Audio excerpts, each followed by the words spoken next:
Hello friends, welcome back to the new tutorial of the ReactJS Cognito. Today we are going to learn about the sign in with Cognito. So let's get started. Those who haven't subscribed my channel yet, please do subscribe my channel. And if you like the video, please do like, share and comment on my video.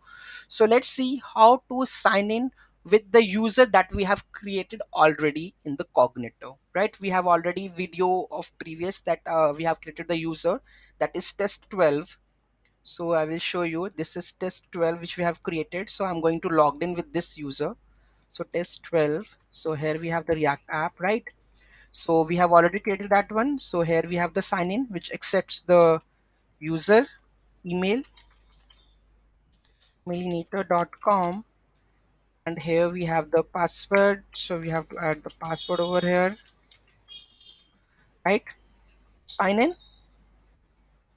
So here you can see that we have a button that is twist12@millinator.com. I will fetch every information that whatever we have in the our Cognito. So currently I have just fetched the email. So let's have a look that sign in process of that one.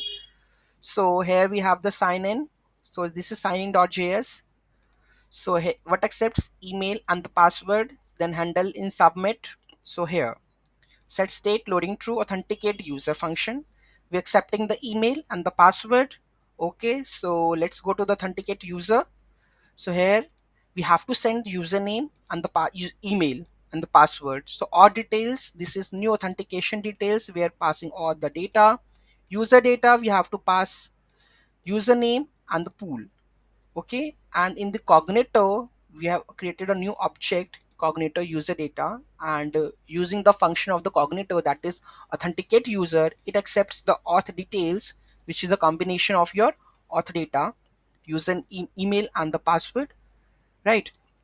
So here we are passing the auth details. On success it will return the SS token, okay, or JW token. So you can use this anywhere in your application to retrieve the user data. Otherwise it will show you the callback error, right?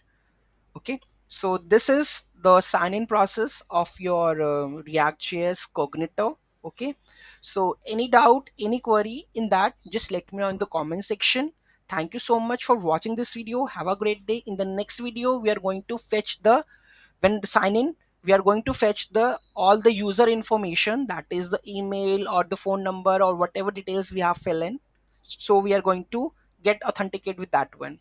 So any doubt, any query in that, let me know in the comment section. Thank you so much for watching this video. Don't forget to like, share and comment on my video. Have a nice day.